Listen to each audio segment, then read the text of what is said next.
성도님 안녕하세요. 한 주간 잘 지내셨습니까? 저도 이렇게 잘 보냈고요. 아까 사회자분께서 저희 첫째 아들이 이제 군대 간 것에 대해서 국방의 의무를 지라고 했는데, 저는 이제 지난주에 갔다 왔죠. 그리고 이제 5주 후에 이제 퇴소식이 있을 텐데 그때 또 가고, 그리고 또 5주 후에 이제 시원이가 입대하고, 그리고 이제 또 5주 후에 시원이가 퇴소하고, 그리고 좀 있다 이제 몇 년 있다가 이제 하원이가 또 입대하고 퇴소하는. 저희들이 3대를 따져보니까 3대가 국가에 그 헌신을 하면은 그 여러 가지 행정 편의가 많이 있더라고요. PX를 무료로 이용하고 그리고 그 주차라든지 이런 공용 주차장 여러 가지 혜택들이 무료입니다. 부러우세요? 예. 네. 여러분들도 많이 나으셔가지고 우리 청년들 이뤄 가셨으면 좋겠습니다. 오늘은 요한복음 5장 말씀으로 성도님들과 함께 주님의 사랑에 대해서 나눠보도록 하겠습니다.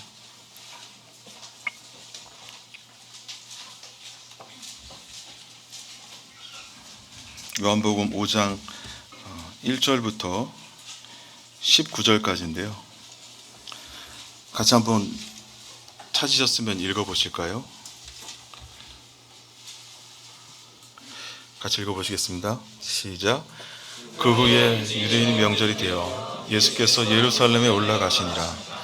예루살렘에 있는 양문 곁 히브리 말라어 베데스라 하는 못이 있는데 거기 행갓이 5이 있고 그 안에 많은 병자, 맹인, 다리 저는 사람, 혈기 마른 사람들이 누워 움직임을 기다리니 이는 천사가 가끔 못에 들어와 물을 움직이게 하는데 움직인 후에 먼저 들어가는 자는 어떤 병이든지 낫게 됨이니라. 거기서 38해 된 병자가 있더라. 예수께서 그 누운 것을 보시고 병이 벌써 어린 줄 아시고 이르시되 내가 낫고자 하느니라. 병자가 대답하되 주여 물이 움직일 때에 나를 못에 넣어주는 사람이 없어 내가 가는 동안 다른 사람이 먼저 내려가나이다. 예수께서 이르시되 일어나 내 자리를 들고 걸어가라 하시니 그 사람이 곧 나와서 자리를 들고 걸어가니라. 이날은 안식일이니 유대인들의 병 나은 사람에게 이르되 안식일인데 내가 자리를 들고 가는 것이 옳지 않다 하니라. 대답하되 나를 낫게 한 그가 자리를 들고 가라 하더라 하니 그들이 묻되 너에게 자리를 들고 걸어가라 한 사람이 누구냐 하되 고침을 받은 사람은 그가 누구인지 알지 못하니 이는 거기 사람이 많으므로. 그 후에 예수께서 성전에서 그 사람을 만나 이르시되 보라 내가 나았으니 더 심한 것이 생기지 않게 다시는 죄를 범하지 말라 하시니 그 사람이 유대인들에게 가서 자기를 고친 이는 예수라 하니라. 그러므로 안식일에 이런 일을 행하신다 하여 유대인들이 예수를 핍박하게 된지라. 예수께서 그들에게 이르시되 내 아버지께서 일하시니 나도 일한다 하시매 유대인들이 이로 말미암아 더욱 예수를 죽이고자 하니 이는 안식일을 범할 뿐만 아니라 하나님을 자기의 친아버지라 하여 자기를 하나님과 동등됨을 삼으십니다. 그러므로 예수께서 그들에게 이르시되 내가 진실로 진실로 너희에게 이르노니 아들이 아버지께서 하시는 일을 보지 않고는 아무것도 스스로 할 수 없나니 아버지께서 행하시는 그것을 아들도 그와 같이 행하시는 것. 오늘은 제목을 일어나 내 자리를 들고 걸어가라는 말씀으로 교제를 나누길 원합니다. 예수님께서 베데스다 못에서 38년 된 병자를 치유하시는 내용인데요. 이 내용은 복음서에 오직 그 요한복음에만 기록이 되어 있습니다. 예수님께서 행하신 모든 기적들은 아버지 하나님의 뜻에 따라서 움직이셨다고, 그리고 그 대부분의 사역은 갈릴리 지역이었다고 성경에는 기록이 되어 있습니다. 근데 오늘은 예수님께서 이 유대 지역, 특별히 이 축제 날에 하나님의 그 은혜를 전하는, 마이크가 조금 나를 전하는 그 기적의 은혜를 통해서 저에게 어떠한 사랑을 베푸셨고 또 그 언제는 어떻게 베풀어지는지에 대해서 성도님들과 같이 한번 살펴보길 원합니다.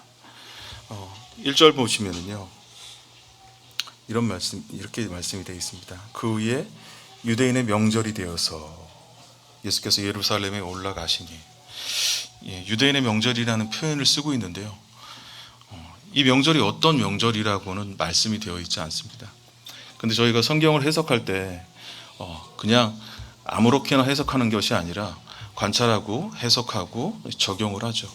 병원에 가서 환자가 이제 검진을 받고 그리고 진단을 받고 그리고 거기서 이제 치료 그 병명이 나오면 치료를 받고 그리고 이제 휴식을 취하면서 병이 회복되는 것처럼 말씀을 읽고 그리고 그 말씀에 담겨져 있는 내용들을 파악하고 그리고 그 내용들을 저희한테 삶에 적용하는 이런 원리적인 신앙을 저희한테 적용하는 것을 귀납적인 성경 방법이라고 하는데, 제가 이 말씀을 왜 드리냐면은 이때가 무슨 명절인지는 정확하게 기록되어 있지 않지만 앞에 전후 문맥을 살펴보면 대충 유추할 수는 있습니다.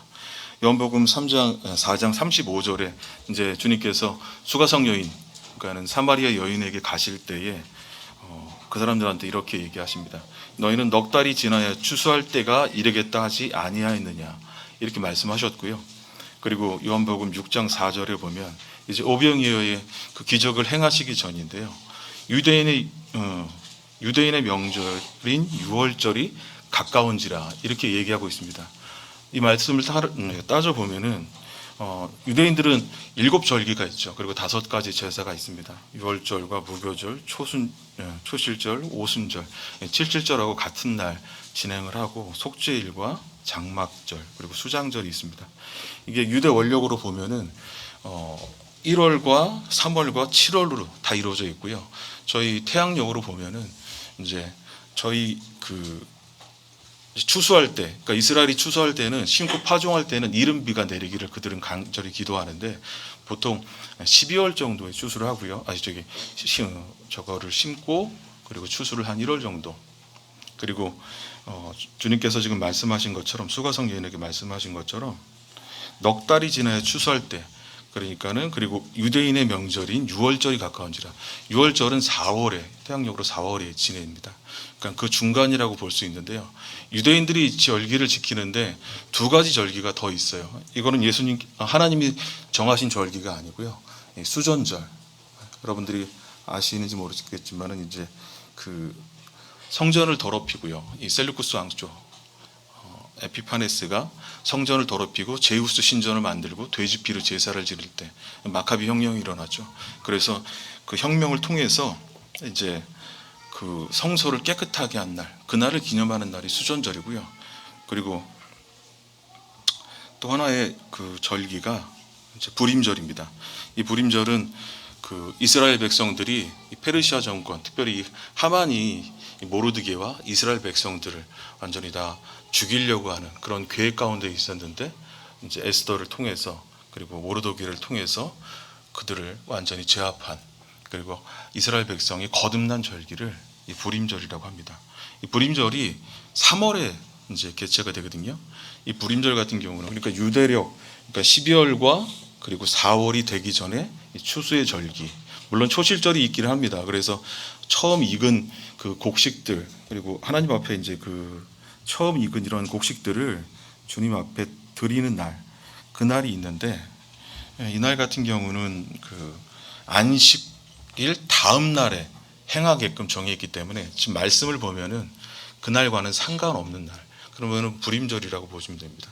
부림절 같은 날은 이스라엘 사람들이 행복하고 즐겁고 그리고 그날을 기념하면서 하나님께서 자신들을 구원하신 날을 기쁘게 그렇게 치유하시는 날이라고 보시면 됩니다. 이런 날과 안식일이 함께 겹쳐져 있는데요, 이거를 잘 살펴보고 말씀을 보시면 좋을 것 같습니다. 이런 놀라운 날들이 있었는데, 이 날들을 신약에 와서는 대부분 무슨 날들이라고 하시는지 혹시 성도님들 아세요?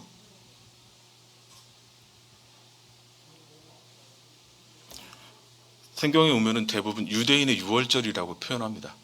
하나님의 절기라고 표현을 하지 않아요. 하나님의 날이라고 표현하지 않습니다. 요한복음 2장 13절과 5장 1절 그리고 6장 4절, 유대인의 명절, 그리고 유대인의 유월절, 그리고 마가복음 14장의 유월절도 이 무교절인데요. 예수님을 잡아 죽이기로 한 날로 성경이 기록되어 있습니다. 그리고 누가복음 6장에도 이 안식일에 제자들을 정죄하는 날로 표현되어 있고요. 또 마찬가지 누가복음에서 예수님을 성전식을 치룰 때에 데려가는데 예수님은 말씀이시잖아요. 근데 정작 하나님을 경배하러 간다고 하는데 그 말씀이신 하나님을 잃어버리는 그런 과정이 이 유대 인력 날들에 포함되어 있습니다. 이런 것들을 봤을 때 이 하나님께 드려지는 절기가 이미 하나님과는 상관없는 절기로 변형됐다는 그런 것을 하나님은 우리들한테, 오늘 사는 저희들한테 계속적으로 비춰주고 있습니다. 그전에도 하나님께서는 이스라엘 사람들을 통해서 그러한 절기들에 대해서 굉장히 혐오스럽다고 표현을 하셨는데요. 이사야서 1장을 보면요, 11절부터 14절인데 제가 읽어드리겠습니다. 여호와께서 말씀하시되 너희의 무수한 재물이 내게 무엇이 유익하냐. 헛된 재물을 다시 가져오지 말아라. 분향은 내가 가증히 여기는 바요. 월삭과 안식일과 대회로 모이는 것도 그러하니 성회와 아울러 악을 행하는 것을 내가 견디지 못하겠느라. 내 마음이 너희의 월삭과 정한 절기를 싫어하니 그것이 내게 무거운 짐이다 라고 표현하고 있습니다. 하나님을 위해서 이 사람들은 계속 주님을 향하는 마음을 갖고 제사를 드렸던 걸까요? 이 말씀을 볼 때 전혀 그렇지 않다는 것을 알 수 있습니다.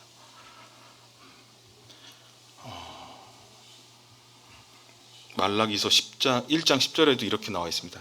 너희가 내 단에 쓸데없이 불을 놓지 않도록 너희 중 하나가 성전 문을 닫았으면 좋겠다. 나는 너희를 좋아하지 않는다.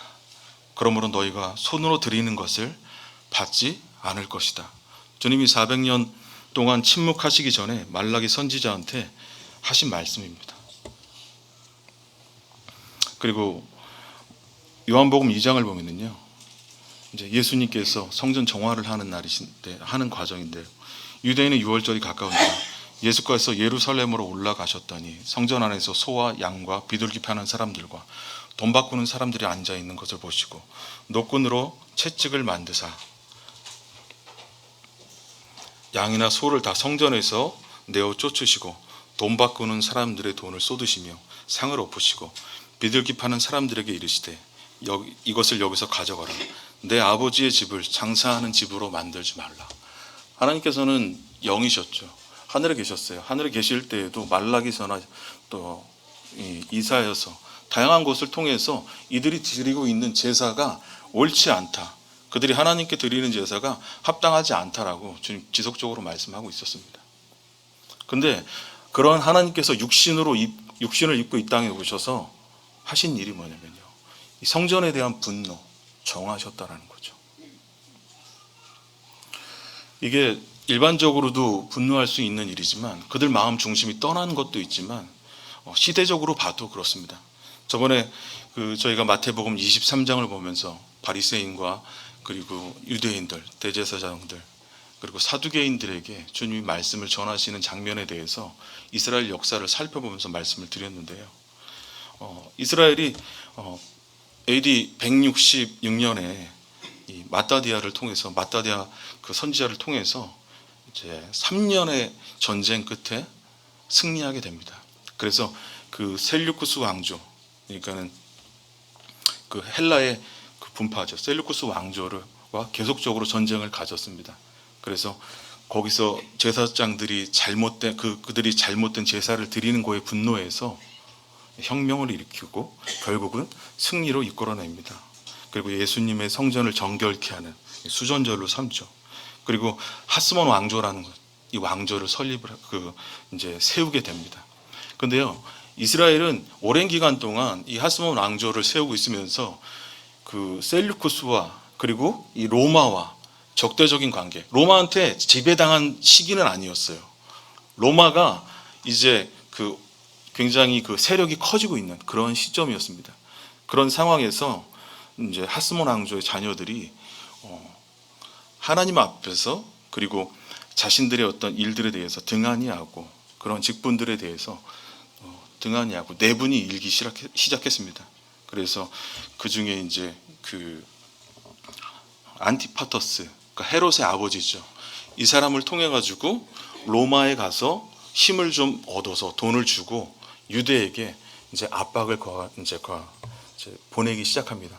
그러면서 정치적인 입지를 굳히는데요. 하스만 왕조가 무너지고 이 안티파터 일반인이거든요. 제사장이 아니에요. 이 마따디아 같은 경우는 제사장 가문이었거든요. 그러니까 이 사람들이 아닌 사람들이 일반인들이 제사를 지내는 그러한 지경까지 이르게 됐습니다.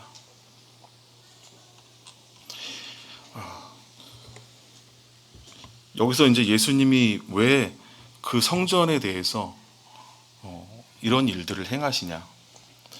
그들이 이제 자기들의 권력을 유지하기 위해서 어떤 일들을 행했냐면요. 그 성전에 와서 어떻게 했습니까? 재물들을 갖고 오면은 그 재물들에 대해서 관세를 받는 거예요. 그리고 가까운데 멀리서 오는 사람들한테 높은 값을 매겨서 자신들의 권력을 유지시키기 위해서 사두개인들이 제사장직을 계속 유지했거든요. 바리새파는 아닙니다. 계속 그들이 그런 것들을 유지하기 위해서 관세를 받고, 그리고 또 들어가기 위해서는 은 반세계를 내고 하나님 앞에 성전세를 놨는데 그것도 세금으로 바치고요. 그리고 또 가까운 데 있는 사람들이 양을 갖고 오고 또 제사함을 갖고 와도 건별사라는 사람들을 통해 가지고 그 재물이 합당치 않다고 해서 결국은 자기네 재물들을 사게 만드는, 그러니까 하나님의 집을 예배하는 장소가 아니라 돈 바꾸는 장소로 만들어 버렸기 때문에 하나님께서는 그 일 자체도 혐오스러워 하셨습니다. 그런데 하나님께서 근본적으로 더 혐오스럽게 생각했던 건 뭐냐면요, 이스라엘 백성이 이미 하나님을 버렸다는 거죠. 사울을 우리한테 왕을 달라고 얘기했을 때 그들이 너를 버린 게 아니라 나를 버려서 자기들의 왕으로 삼지 못하게 하려 함이니다. 그때부터 그들은 하나님을 버리고 자신들 중심의 삶을, 그리고 자신이 원하는 제사들, 그리고 여러 나라들의 지배와 그리고 권력 가운데 나눠지고 본질을 잃어버리는 그런 상황 가운데 있었던 겁니다. 한번 그 영상 1번 한번 띄워주시겠어요? 이게 베데스다 은혜의 집인데요. 이거가 두 번째 사진이고요. 첫 번째 사진이 있습니다. 아니, 이때 그 뒤에 거 좀 크게. 여기 보면은 지금 우리가 알고 있는 지금은 이렇게 생기지 않았고요. 모형으로 만든 거, 그래픽으로 새롭게 만든 건데요. 저기 보시면은 양의 문이 있고, 그리고 성전이 있고, 베데스다 연못 이렇게 나눠져 있습니다. 뒤로 한번 넘겨주시겠어요? 좀 확대해 주시면은 여기 보면은 행각 5채가 이렇게 만들어져 있습니다. 다음 사진 한번 보여주시겠습니까? 남쪽 연못과 북쪽 연못으로 이렇게 이루어져 있습니다. 불임절은 굉장히 대단한 절기였어요. 성도님들이 아시는 모르지 모르죠. 지금도 지키고 있거든요. 불임절날 하만의 이름이 나오면은 조롱하듯이 막 이야기하면서 막 축제일처럼 그렇게 절기는 절기였습니다. 보통 유대인들이 유월절을 지킬 때에 유대 인구가 한 2만 정도 되는데 유월절 같은 경우는 15만에서 한 20만 명이 찾아온다고 합니다. 지금도 그렇고, 지금은 더 많죠. 그 당시에도 그만한 인구가 찾아왔다고 이제 기록이 되어 있습니다.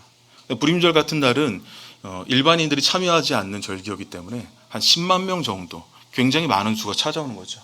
그 인원들이 저렇게 베데스다 못이 자비의 집이고 이제 은혜의 집이다라는 뜻인데, 저 집이 그냥 환자들만 위해서 있는 집이 아니라 이스라엘 백성들을 위해서 성전에 들어가기 전에 성결 의식을 가져야 됐거든요. 그래서 지금은 남쪽 연못, 북쪽 연못이 있는데, 생각을 한번 해보세요, 성도님들. 평소에도 저기에는 환자들이 많았을 거예요, 그렇죠? 근데 그 많은 환자들 가운데 이 명절이 되면 더 많은 사람들이 찾아오는 거죠. 거기다가 성결 의식을 지켜야 되는 그러한 사람들까지 있었다는 거죠. 이런 상황에 지금 38년 된 병자가 이렇게 나오는 과정이라고 보시면 됩니다.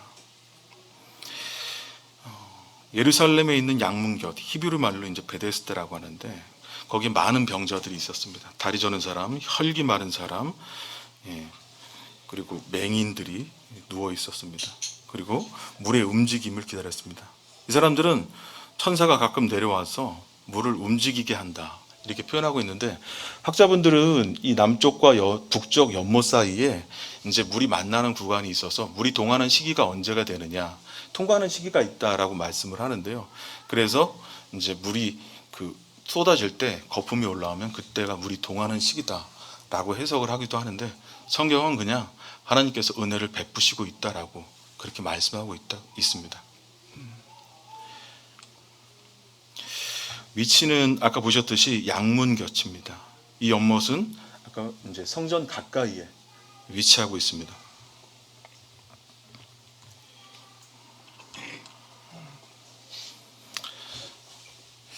베데스다라는 게 이 자비의 집이다라는 것들은 성도님들 잘 아실 겁니다. 근데 이 말씀을 들을 때 이 400년 동안 하나님께서는 이스라엘 백성들에게 어떤 선지자들을 보내서 말씀하지 않으셨어요. 그럼에도 불구하고 이러한 베데스다 못에 은혜를 베푸셨다는 것은 하나님이 400년 세월 동안 그들을 버리지 않고 잊지 않고 있다라는 그러한 것을 암시하고 있다라는 것을 알 수 있습니다. 시설물은 아까 보셨듯이는 거긴 여러 사람들이 있었고 행각 5채가 있었습니다. 그리고 대기 중인 병자의 수, 행각 5채 안에 굉장히 많은 사람들, 환자들이 누워 있었을 거라고 생각이 됩니다. 소경, 적두발이 아까 말한 것처럼 혈기 마른 자, 이렇게 세 부류로 나눠져 있는데요. 이 베데스다 연못의 치료 효능은 천사가 가끔 못에 내려와서 4절 보면 물을 동하게 하는데, 동한 후에는 먼저 들어가는 자는 어떤 병이든지 낫게 된다. 이 연못은 초자연적인 치유였죠. 근데 치유의 기준이 있었어요. 치유의 기준. 첫 번째는 뭐죠? 천사가 내려와야 됩니다. 천사가 내려와서 물을 동하게 해야 됩니다. 물을 움직여야 돼요. 물이 동했다는 것은 천사가 내려왔다는 뜻입니다. 두 번째 치유의 기준이 뭐죠? 물이 동한 후에 먼저 들어가는 자가 낫게 되는 것이다. 이 물은 어떤 병자든지 고쳤지만은요, 제한이 있었어요. 상황이 어찌됐든 뒤따라가는 사람들은 치유를 받지 못했습니다. 무조건 처음 못에 발을 들여놓는 사람만이 치유를 받을 수 있었다는 겁니다.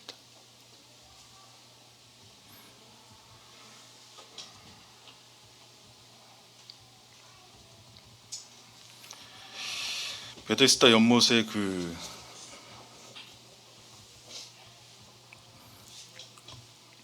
죄송합니다. 제가 이 컴퓨터하고 연동이 잘 안 돼서요.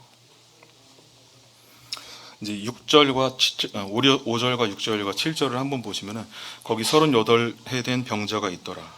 예수께서 그 누운 것을 보시고 병이 벌써 오래인 줄 아시고 이르시되 내가 낫고자 하느냐. 병자가 대답하되 물이 움직일 때에 나를 못에 넣어주는 사람이 없어 내가 가는 동안에 다른 사람이 먼저 내려가나이다. 베데스다 못에는 정말 불쌍한 사람들, 가엾은 사람들이 많았습니다. 그런데 예수님께서는 한 사람한테만 주목하셨어요. 그 많은 병자 중에 예수님께서는 이 38년 된 병자에게만 주목하셨습니다. 왜 그러셨을까?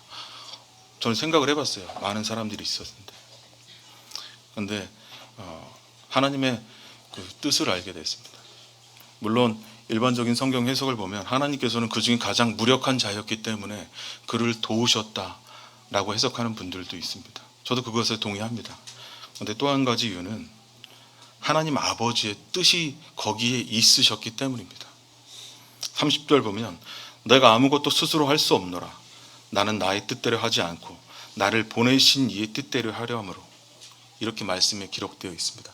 예수님께서 하신 일은 다 아버지의 뜻과 계획이 있으셨습니다. 그 뜻과 계획에 대해서는 잠시 후에 살펴보도록 하겠습니다. 이 베데스다 못에 있는 사람은 치료하기를 거의 포기한 상태가 아니었을까. 하나님께서는 참 이 환자의 상태에 대해서 잘 알고 계세요. 38년입니다.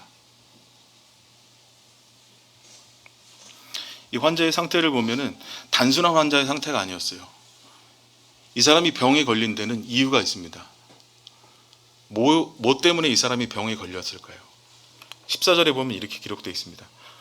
그 후에 예수께서 성전에서 그 사람을 만나 이르시되 보라 내가 나았으니 더 심한 것이 생기지 않게 다시는 죄를 범하지 말라. 이 사람의 병은 일반적인 병이 아니라 죄가 있었기 때문이다라는 것을 말씀을 통해서 알 수 있습니다. 그 사람은 어떤 병에 왜 그렇게 걸렸는지 몰랐지만 38년 동안 그 병이 있었어요. 그런데 예수님께서는 그가 얼마나 오래 앉아 있었는지, 누워 있었는지, 그리고 얼마나 큰 절망 가운데 있었는지 알고 계셨다. 6절에 그렇게 말씀하고 있습니다. 예수께서 그 누운 것을 보시고 벌써 병이 오랜 줄을 아시고 이르시되 낫고자 하냐. 예수님께서는 그 사람한테 찾아갔어요. 38년 된 환자한테. 그리고 물으셨습니다. 내가 낫고자 하느냐. 좀 이상한 질문이죠. 성도님들 이 말씀 보실 때 요새는 좀 이해가 가기도 하는데 낫고자 하느냐. 그렇게 오랫동안 병에 걸렸는데 당연히 낫고 싶죠.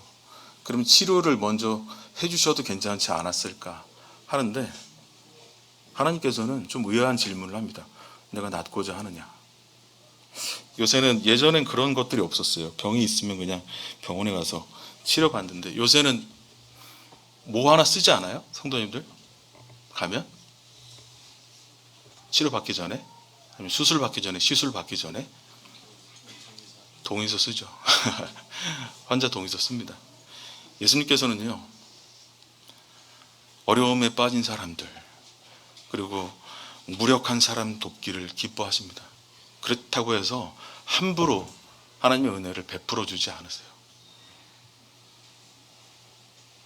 그 사람이 자신에게 베푸는 하나님의 은혜와 그 자비의 가치를 인식하고 그 자비를 구하고자 소원을 갖고 있는 사람에게만 예수님은 아버지의 뜻을 나타내 보이시는 겁니다. 구원도 이런 것과 마찬가지입니다. 많은 사람들이 자기들이 죄인이라는 사실을 인식하지도 않고요. 인정하지도 않습니다. 또 자기의 여러 가지 생각으로 사로잡혀서 하나님을 모독하고 하나님을 멸시하고 지금도 하나님을 대적하는 그런 삶을 살고 있죠. 근데 지금 하나님께서 고치시고자 하는 사람은요. 자기의 무능력함 그리고 무지함 온전하지 못함을 시인하고 있는 그런 사람에게 지금 다가가셔서 네가 낫고자 하느냐 그렇게 물어보시는 겁니다. 근데 더 웃긴 거는 이 사람 대답이에요. 참 이 사람은 예수님한테 선택을 받았는데 우리 입장에서 보면 다 알고 있으니까 그럴 만도 하죠. 근데 이 사람의 마음 상태를 이 7절 말씀을 통해서 정확하게 알 수 있습니다. 병자가 대답하되 주여 물이 움직일 때 나를 못에 넣어주는 사람이 없습니다. 이 사람은 38년 동안 너무나 힘들었을 거예요.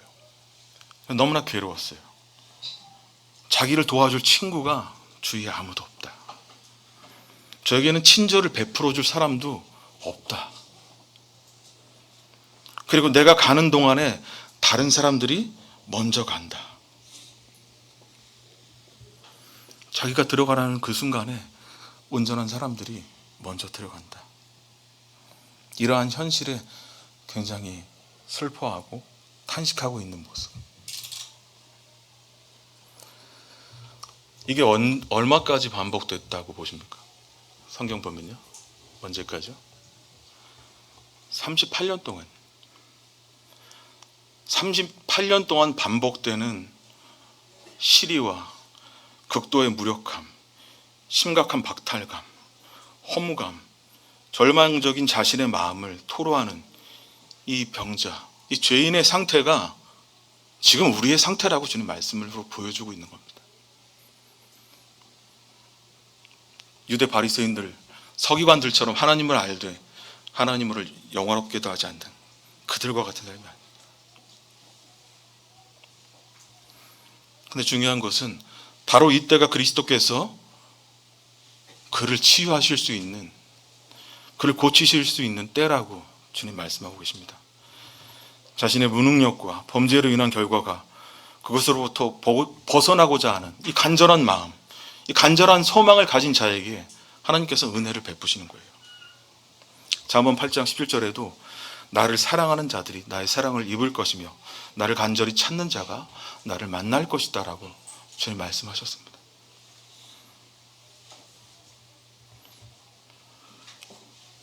이에 대해서 우리 예수님께서는 뭐라고 말씀하시냐면 간단하게 한마디 하십니다. 일어나 내 자리를 들고 걸어가라. 이 말씀이 굉장히 쉬운 말씀 같죠. 주님의 이 말씀은 치유와 그리고 소명의 말씀입니다. 일어나다라는 뜻은요, 보통 미사라고도 표현을 하는데 부활하다라는 뜻이 같은 동일한 언어입니다. 일어나다라는 뜻은 부활과 어원이 동일합니다. 그러니까 이 사람에게 예수님은 지금 부활의 생명이고 영혼의 능력이고 생명의 능력자, 구원자다라고 지금 말씀을 하고 있는 겁니다. 이 모습을 통해서 예수님과의 만남은 일어섬, 곧 부활의 생명을 가지게 된다라는 것을 우리한테 말씀을 해주고 있는 것입니다. 예수님과의 만남은 무능력하고 무기력한 죄인의 자리를 넘어서 그 가운데 머물러 있는 것이 아니라 예수 그리스도의 능력을 힘입어서 비로소 그분의 권능을 나타내고 그리고 많은 사람들한테 보여주고 그분의 영광스러운 능력을 보여줘야 한다라는 것을 말씀하고 있는 겁니다. 그냥 일어나라고 하시면 됐지 그 자리를 갖고 가라고 하신 것은 하나님의 영광과 그 능력과 권능을 보여주시고자, 단순히 그를 치유하시고자 하는 게 아니라 하나님의 능력을 보여주시고자 함이었던 것입니다. 저희 가운데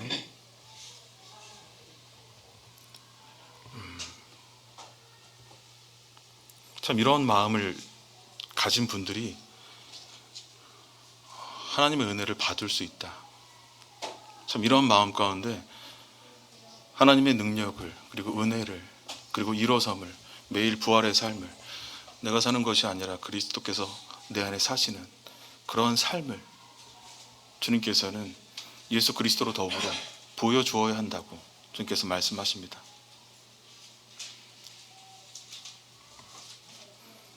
이 사람은 조금씩 회복된 것이 아니라 단번에 치유됐습니다. 근데 여기서 좀 주목해 봐야 될 게 또 하나 있는데요. 그가 병을 낫기 위해서 무엇이 필요했죠?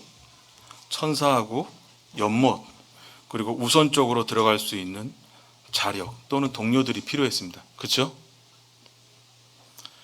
근데 그리스도가 있으면서 이 사람은 아무것도 필요 없게 됐어요. 그렇죠?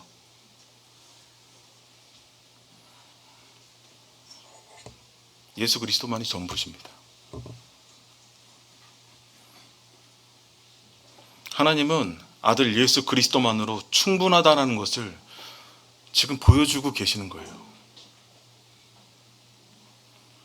예수님은 그런 아버지의 뜻을 따라서 그 영광스러운 영광을 보여주기 위해서 이곳에 오신 것입니다. 그리고 지금 이 자리에서 그와 함께 그리고 또 지금 우리와 함께 서 계십니다. 아까 여러분들이 보셨던 것처럼 양의 문이 있었죠. 예수님은 요한복음 1장 29절에 요한이 그런 얘기를 합니다. 예수님을 보고 보라 세상 죄를 지고 가는 하나님의 어린 양이로다. 그리고 요한복음 10장 17절에 진실로 진실로 너희에게 이르노니 내가 양의 문이다. 지금 우리가 보고 있는 전체적인 내용들은 예수 그리스도께서 구원이시고 예수 그리스도께서 생명이시고 예수 그리스도께서 은혜이고 그분만이 전부이심을 이 말씀을 통해서 저희한테 보여주고 있는 거예요. 그리고 그 말씀을 믿고 그는 일어났습니다. 그의 육체가 치유되었어요. 이와 같이 그리스도의 말씀으로 말미암아서 치료받은 사람은 당연히 그분의 말씀의 지배를 통해서, 그분의 능력을 통해서, 그 말씀을 통해서 힘입어서 영이 소생되고 그리고 몸이 치유되는 그러한 은혜를 받을 수 있다는 것을 주님은 보여주고 계신 것입니다. 근데 여기에 대해서 감흥이 전혀 없어요. 어떤 자들이요? 10절 보면요, 유대인들이 병 나은 사람에게 이르되 안식일인데 내가 자리를 들고 가는 것이 옳지 아니하니라. 대답하되 나를 낫게 한 그가 자리를 들고 걸어가라 하니 그들이 묻되 너에게 자리를 들고 걸어간 사람이 누구냐 하되 고침을 받은 사람은 그가 누구인지 알지 못하니 이는 거기서 사람이 많으므로 예수께서 피하셨음이니라. 그 사람이 유대인들에게 가서 자기를 고친 이는 예수라 하니라. 그러므로 안식일에 이런 일을 행하신다 하여 유대인들을 예수를 박해하게 된지라. 18절입니다. 유대인들이 이로 말미암아 더욱 예수를 죽이고자 하니 이는 안식일을 범할 뿐만 아니라 하나님을 자기의 친아버지라 하여 자기를 하나님과 동등됨으로 삼으시니라. 잠시 물 좀 마시겠습니다.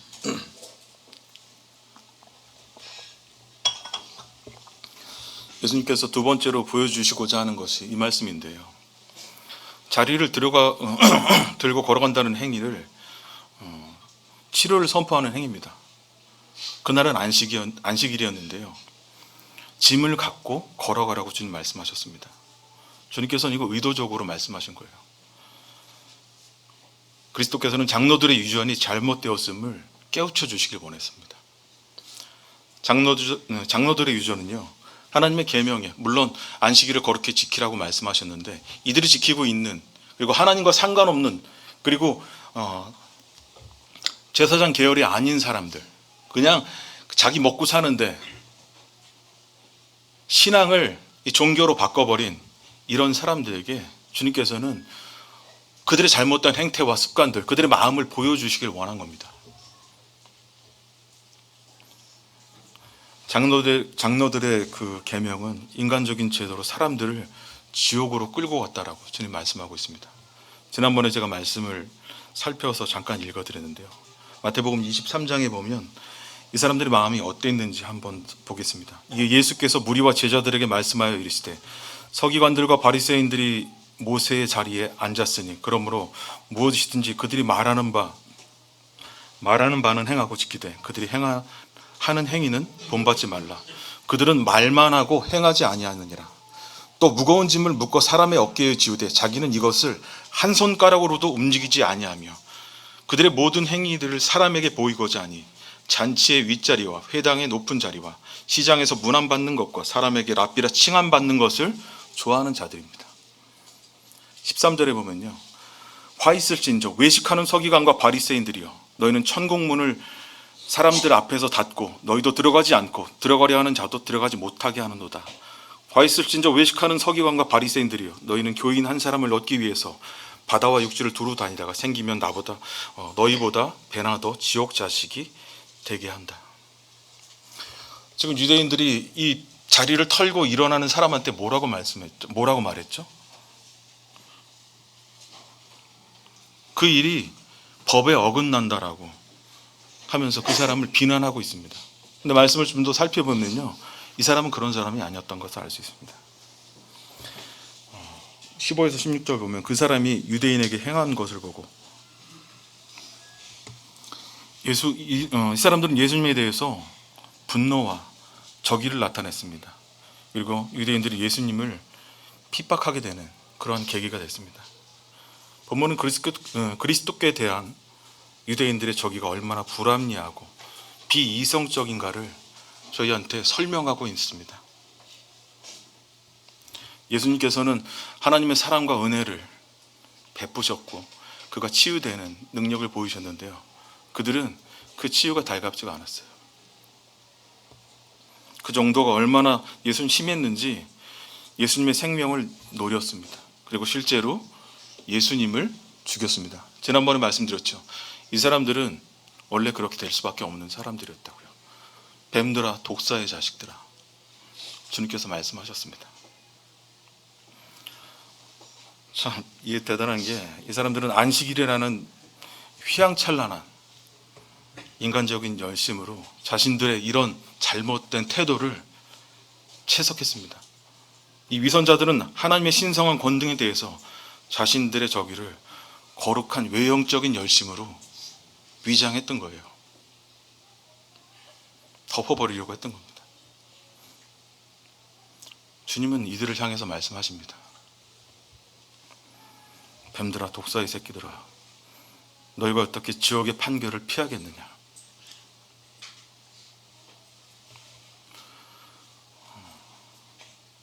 저는 이 말씀 보면서 제 자신을 살펴봤습니다. 구원받았지만 여전히 제 안에 하나님에 대한 열망이나 구원받은 초기엔 굉장히 강했고요. 이제 자녀들이 지금은 좀 이제 좀 달라지는데, 아이들이 좀 이제 근데 문화가 좀 달라진 것 같아요. 저는 애가 넷이잖아요. 근데 미안한 얘기지만, 집사람한테 미안한 얘기지만, 저는 애가 넷인데 잘 안 봤던 것 같아요. 솔직히 안 봤습니다. 안 봤던 게 아니라. 그리고 제 교회 일에 열심이었어요. 청년회, 그리고 교회 여러 가지 행사.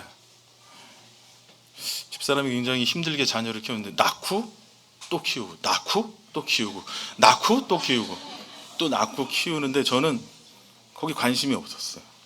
교회 일에. 지나 보니까 물론 하나님께서 판단하실 일이지만 내가 뭘 한 걸까?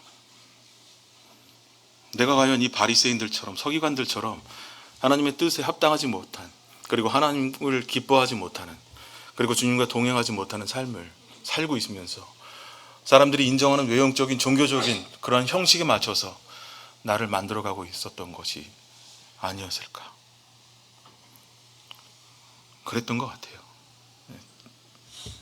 집사람한테나 뭐 미안하다고 그런 얘기를 할 것이 아니라, 그 세월이 하나님 앞에 합당하지 않았었던 것을, 물론 필요 없었던 시간이 아니, 불필요한 시간이 아니었던 건 아니지만,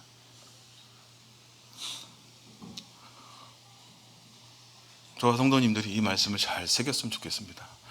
예수님만으로 충분하고 예수님으로 기뻐하는, 그리고 이런 외식적인 종교적인 집단적 안일주의, 저희가 지금 예배당을 나오고 있는데 이제 일주일에 한 번, 수요일에 한 번 나오는 걸로 신앙을 대체하는 그런 삶이 아니라 예수님과 동행하고 그분을 기뻐하는 그런 삶을 사는 저와 성도님들이 되기를 원합니다. 이어서 말씀을 드리겠습니다. 그 후에 예수께서 성전에서 그 사람을 만나 이르시되, 14절입니다. 보라, 내가 나았으니 더 심한 것이 생기지 않게 다시는 죄를 범하지 말라 하시니. 두 번째 대면의 장소인데요, 그 사람이 만난 곳이 어디였죠? 성전이었습니다. 예수님께서는 성전으로 가셨고요, 거기에서 그 사람을 알아보셨습니다. 그 사람은 그 병으로 인해서 오랫동안 성전에 원칙적으로도 들어갈 수 없었고요, 병자들이기 때문에 성전에 가지 못했는데요, 그 사람이 갔던 곳은 어디입니까? 성전이었습니다. 그 사람은 병이 낫고 하나님께 감사를, 그리고 경배를 드리려고 했던 겁니다. 사람들은 얘기했죠. 네가 그 자리를 갖고 들고 일어나는 것이 옳지 않다. 마치 그 사람이 안식일에 그 자리를 옮겨서 행하는 일이 하나님 앞에 합당하지 않은 것처럼 여겼지만, 실상은 안식일을, 그리고 하나님을 경배하고 소중하게 여기는 사람이라는 것을 말씀을 통해서 알 수 있습니다. 예수님께서 그 사람에게 말씀하십니다. 보라, 내가 나았으니 더 심한 것이 생기지 않게 다시는 죄를 범치 말라. 그리스도께서는 그 육체를 치유하시는 데서 멈추신 것이 아니에요. 그가 가지고 있었던 그런 무력감, 고통들, 치유가 되면서 육체를 치유하셨지만 영혼의 치유는, 근본적인 그의 죄는 아직 치유되지 않았던 것 같습니다. 더 심한 것이 생기지 않도록 죄를 범치 말라. 그리고 나서 이 말씀을 하신 이유가 왜 그럴까요? 예수님께서 그 사람을 불러서 이 말씀을 하신 것은 그가 지은 죄를 각성시키게 하기 위하심이었습니다. 이 말씀을 통해서 그가 아까 말씀드린 것처럼 죄를 통해서 이 병이 왔다라는 것을 말씀하고 있죠. 그 만성적인 병들은 외부적으로 행해지는 많은 죄악들로 인해서 생겨온 것들이다라는 것을 지금 말씀하고 있습니다. 이게 뭐 저도 그랬는데요. 아플 때는 참 이 주님 이번에 이것만 낫게 해주시면, 이것만 치료해 주시면은, 이런 마음을 갖다가도 이 낫고 나면은 이 환경이 좀 또 힘들 때 주님 이것만은 안 됩니다. 좀 나아지면은 여전히 제가 살아서 육신의 삶을 살 수밖에 없는 그런 모습들을 보게 됩니다. 성도님들은 안 그러신가요? 우리 근호 형제님께서 말씀을 전하실 때 가끔 쓰시는 말씀입니다. 저만 그런가요?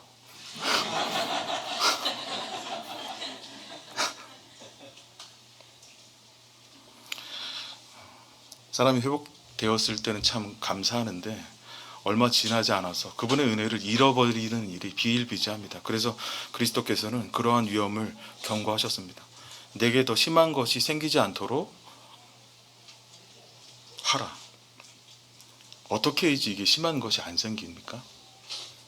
다시 이러한 죄가 어떻게 해야지 반복되지 않을까요?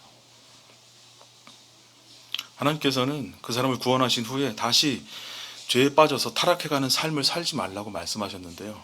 그냥 말씀만 하신 것이 아니라 그 다음 말씀을 통해서 우리에게 해답을 주십니다.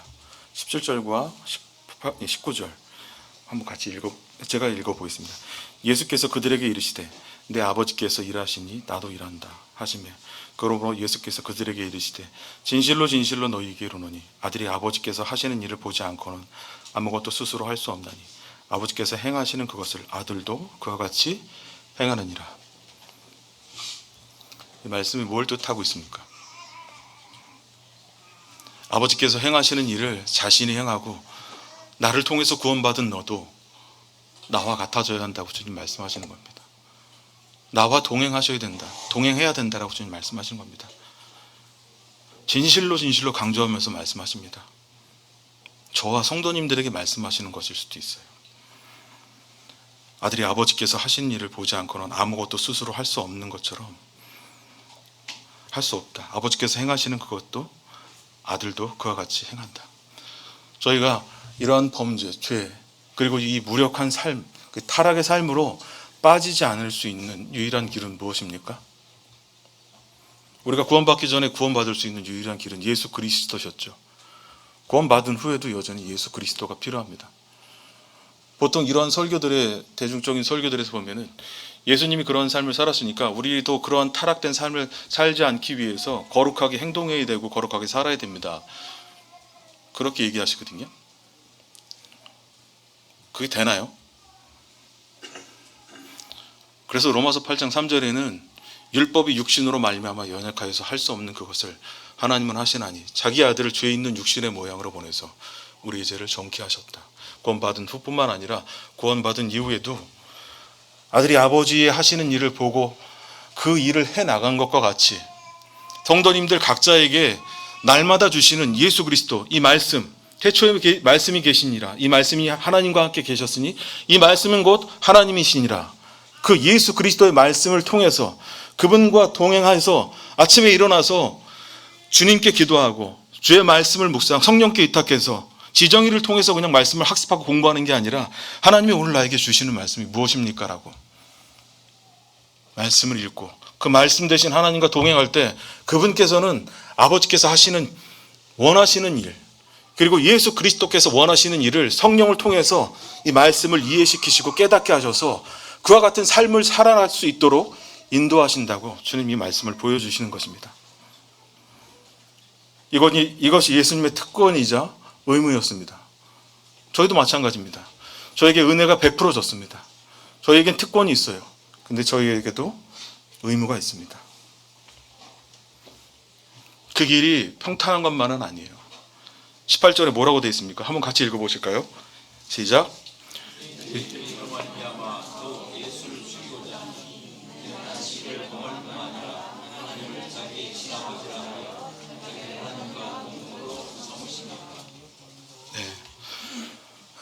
성도님들이 이 길을 가실 때 여러 가지 어려움들이 있을 겁니다. 우리가 두 가지의 정죄를 받게 되는데요. 하나는 구원받고 나면 성령께서 저희 안에 들어오셔서 저희가 예수님과 관계없는, 하나님과 관계없는 삶을 살 때 말할 수 없는 탄식으로 고통스러워하세요. 또 하나는 사탄의 정죄입니다. 사탄은 우리가 하나님과 같은 삶을 살지 못할 것이다, 너는 아무것도 아니다라고 계속 정죄하는 이 두 가지 정죄 가운데 저희들이 살게 돼요. 근데 성령께서 금신시키는 그 근심은 하나님을 닮게 하고 예수님을 나타내게 합니다. 그래서 이 정죄, 이 예수님을 정죄했던 이 정죄가 어디로부터 오는지 잘 아셔야 됩니다. 그리고 하나님으로 말미암아서, 예수 그리스도의 말씀으로 말미암아서, 그분과 동행함으로 말미암아서 내가 사는 모든 것이 그리스도와 되도록 주님은 그렇게 만드시는 것입니다. 저한테 말씀하시는 것도 있지만 성도님들 여러분한테요. 아침에 일어나셔서 말씀을 꼭 읽으시기 바랍니다. 성령께 의탁하시고 이 말이 하나님 앞에 합당한 것인지, 내가 생각할 때, 내가 말할 때, 행동할 때, 물론 저도 부족함이 많습니다. 그러한 삶을 사는 저와 성도님들이 되기 원합니다. 오늘 세 가지의 말씀에 대해서 말씀드렸습니다. 구원, 곧 부활의 은혜는 오직 예수님 그분만이 가능하고, 그리고 치유, 그리고 완전함은 예수님이면 충분하다, 그 어떤 것도 필요치 않다라는 것을 말씀을 드렸습니다. 그리고 두 번째, 바리새인과 서기관, 대제사장, 사두개인, 이 열심당원과 같은 인간적인 열심을 주의하고 오직 주님을 기뻐하고 주님의 말씀에 힘입어서 그분을 따라가는 삶, 그리고 구원받은 후에 치유를, 그리고 그러한 생명의 삶을 이어갈 수 있는 유일한 길은 오직 예수 그리스도와 동행하는 삶뿐이다. 이 세 가지를 말씀드렸습니다. 여러 가지 힘든 상황들이 있고 아픈 상황들이 있을 거지만 그래도 이 일들을 혼자 나가는 것이 아니라 이 대학로 교회라는 이 성도님들, 이 거룩한 공동체, 이 교회를 통해서 서로 일어나가는 저와 성도님들이 되길 원합니다. 때로는 마음에 안 들 수도 있고 부합되지 않고 수근수근거리고 쑥덕대고 비판할 때도 있습니다.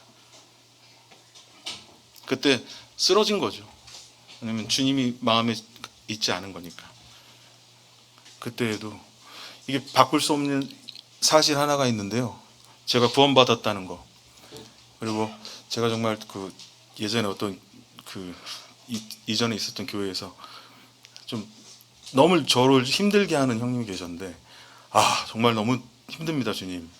그랬더니 주님께서 저한테 말씀하시는데, 영원히 함께하는 바꿀 수 없어요. 네. 그리스도의 피로 맺어진 삶은 영원히 함께라는 거. 네. 그냥 모른 체하고 지나가겠습니다. 근데 주님이 어떻게 하시냐면 저를 바꾸시더라고요. 제 고집과 제 아집과 제 교만과 그리고 제 자랑들. 주님이 바뀌길 원하시는 분은, 이 말씀을 주시는 분은 저이고 성도님들입니다. 이 말씀을 받고 주님과 동행하고 주님을 기뻐하면서 삶을 그리스도화 되게 하는 저와 성도님들이 되기를 원하는 마음이 있습니다. 기도하시고 같이 들어가겠습니다. 아버지 하나님, 감사를 드립니다. 참 저희가 이 38년 된 병자와 같이 참 무능력하고 무지하고, 그리고 참 실패와 좌절을 맛볼 수밖에 없는, 참 저희 자신을 통해서는 아무것도 나타내 보이거나 이룰 수 없는 참 그런 자임을 보여주신 것을 감사를 드립니다. 주님, 제가 그런 자였고 제가 그러한 인생이었습니다. 이러한 인생을 참 사랑하셔서, 주님, 세상 사람들은 기적이라고 말하지만 주님께서는 사랑이라고 말씀하시면서 참 구원해 주신 주님을 찬양하며 경배를 드립니다. 주님, 이 말씀에 따라서 참 주님과 동행하며 참 주님을 기뻐 여기며 참 고난이 와도 또 슬픔이 있을 때에도 주님을 주로 여기며 참 일어서 걸어나가는 그리스도의 그 명령을 보이고 소명을 이루어내는 저와 우리 대학로교회 성도님들이 될 수 있도록 주의 성령의 능력으로 힘과 능력을 주시기를 주님께 의탁드리고 감사드리며 우리 주 예수 그리스도의 이름으로 기도를 드립니다. 아멘.